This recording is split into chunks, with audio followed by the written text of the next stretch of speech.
Aspirants, आज हम study करने जा रहे हैं सेल ऑर्गेनेल्स। ये है हमारा लेक्चर 2। स्पीड आप अपने अकॉर्डिंग एडजस्ट कर सकते हैं, 1.25x 1.5x। Okay, let's start. तो आपको यहाँ पे डायग्राम दिख रहा है सेल का। इस सेल स्ट्रक्चर को हम एक एग्जांपल के थ्रू समझ सकते हैं। जैसे कि हमारे घर की बाउंड्री होती है, वैसे ही सेल की बाउंड्री होती है। सेल की बाउंड्री को हम कहते हैं सेल मेम्ब्रेन। घर में कुछ फैमिली मेम्बर्स होते हैं, वैसे ही सेल में भी मेम्बर्स होते हैं जिनको हम सेल ऑर्गेनेल्स कहते हैं। जैसे घर में हर फैमिली मेम्बर्स का अपना अलग अलग काम होता है। जैसे किसी का खाना बनाना होता है, किसी का बिल पे करना होता है, किसी का पढ़ाई करना होता है और किसी का अर्न करना होता है। वैसे ही सेल ऑर्गेनेल्स में अलग अलग सेल ऑर्गेनेल्स के फंक्शंस होते हैं। जैसे न्यूक्लियस का अपना अलग फंक्शन है, माइटोकॉन्ड्रिया का अपना अलग फंक्शन है। सो इन्हीं सेल ऑर्गेनेल्स के बारे में आज हम स्टडी करेंगे। तो 2 सेल ऑर्गेनेल हमने पिछले लेक्चर में कर लिए थे। आज थर्ड वन है माइटोकॉन्ड्रिया। जैसे ज़्यादातर घरों में मम्मी खाना बनाती है, तो एम से आप याद रख सकते हो मम्मी, और एम से माइटोकॉन्ड्रिया।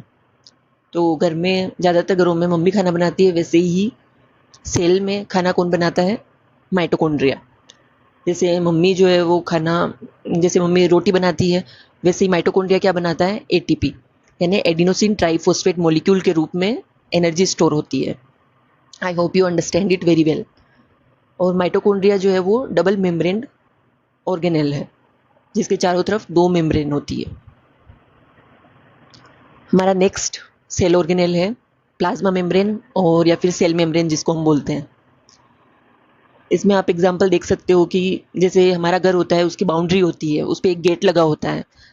तो जब भी कोई बेल रिंग करता है तो हम देखते हैं कि कौन है, किसको एंटर आने देना है, किसको एंट्री नहीं देनी है घर में।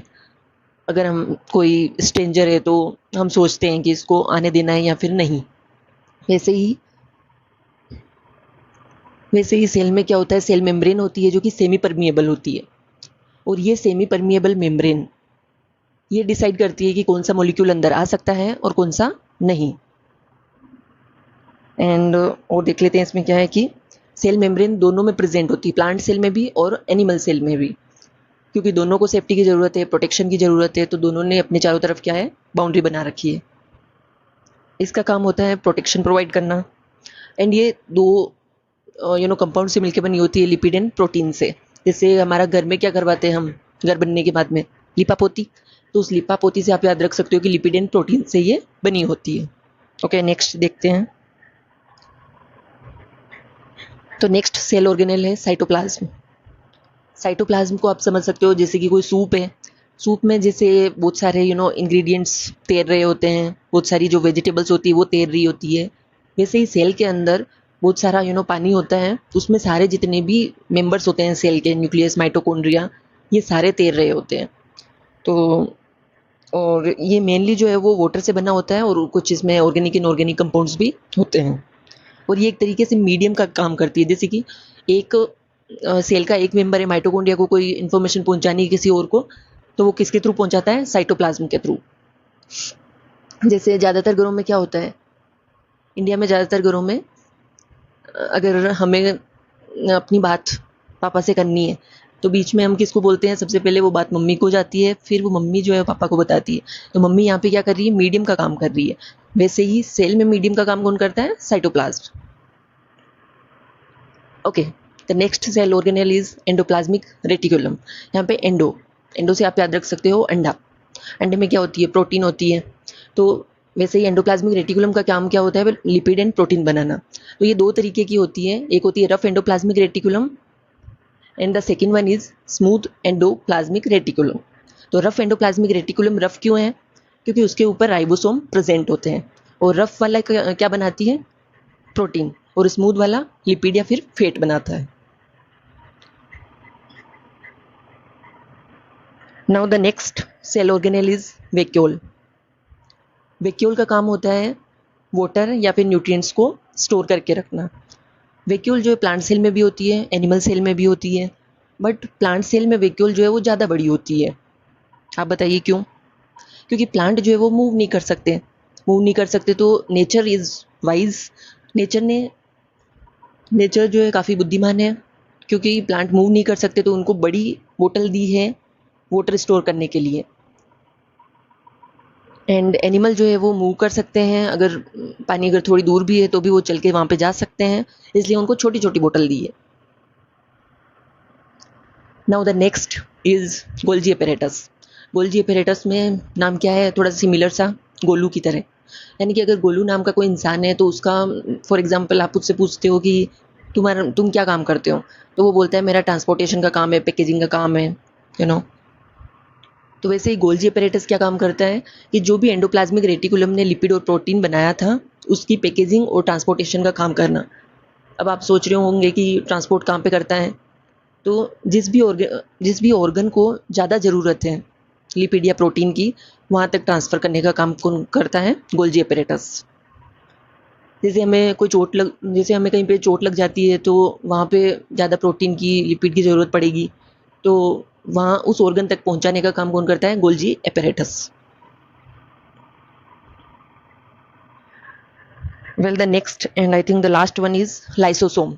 लाइसोसोम की स्पेलिंग में आप देख सकते हो SOS है, इसका मतलब सोस की बोतल जो है वो खाली होने पे हम फेंक देते हैं और वो बन जाती है वेस्ट। तो इसका भी कनेक्शन कुछ इसी तरीके का है कि लाइसोसोम जो है वो एक रिसाइकलिंग सेंटर है। सेल में इतने सारे लोग काम कर रहे होते हैं, जैसे घर में बहुत सारे लोग काम करते हैं तो कचरा फैल जाता है, वैसे ही सेल में इतने सारे मेंबर हैं, माइटोकॉन्ड्रिया, न्यूक्लियस और बहुत सारे और कंपोनेंट्स हैं, सब लोग काम करते हैं अपना अपना, तो भी क्या होता है, कचरा फैल जाता है, तो उस वेस्ट को ब्रेक डाउन करने का काम कौन करता है, लाइसोसोम। वो कैसे कर पाता है, बाकी क्यों नहीं कर पाते हैं, क्योंकि लाइसोसोम के पास होते हैं एसिडिक एंजाइम्स, जिनको हम हाइड्रोलाइटिक एंजाइम्स बोलते हैं। ये क्या करता है, जितने भी बैक्टीरिया हैं या फिर सेल्यूलर वेस्ट है उसको ब्रेक डाउन करता है और ख़त्म कर देता है। एंड लाइसोसोम के बारे में आपने कभी सुना होगा कि इसको सुसाइडल बैग्स भी कहा जाता है, आत्मघाती थैली भी कहा जाता है, क्योंकि कभी कभी क्या होता है कि जब हमें बहुत ही ज़्यादा चोट लग जाती है और सेल जो है सीवियरली डैमेज हो जाती है, और लाइसोसोम को ऐसा लगता है कि ये सेल अब रिपेयर नहीं हो सकती, तो उस केस में लाइसोसोम क्या करता है, खुद को बर्स्ट कर लेता है, और लाइसोसोम के फटने की वजह से उसमें जितने भी एसिडिक एंजाइम है वो बाहर निकल जाते हैं, और जब एसिड बाहर निकल जाता है तो पूरी की पूरी सेल जो है वो डेड हो जाती है। नाउ हम देख लेते हैं कि हमें कितना समझ में आया है। Pause the video and answer the questions. Question number 1 है कि power house of the cell किसे कहा जाता है, तो the answer is mitochondria. Question number 2 कि कौन सा सेल ऑर्गेनेल जो है प्रोटीन बनाता है, तो याद कर सकते हैं कि हमने पढ़ा था एंडोप्लाज्मिक रेटिकुलम, बट इसका आंसर वो नहीं है, क्योंकि एंडोप्लाज्मिक रेटिकुलम नहीं बनाता है। रफ एंडोप्लाज्मिक रेटिकुलम पे जो राइबोसोम होते हैं वो प्रोटीन बनाते हैं, तो इसका एक्चुअल में जो आंसर है वो है ribosome. Now the next question is recycling centre of the cell, जो अभी मैंने बताया था वेस्ट के बारे में, जो है लाइसोसोम। सॉस की बोतल से आप इसको याद रख सकते हो। ओके, पढ़ाई के साथ साथ अपनी हेल्थ का भी ध्यान रखना, फोकस ऑन योर हेल्थ। सुबह शाम कोई सा भी थोड़ा सा टाइम निकालो, आप कहीं पार्क में घूमने जा सकते हो, टेरेस पे घूम सकते हो, but spend some time in nature. Okay, जय हिंद, जय Bharat, keep learning, keep growing aspirants.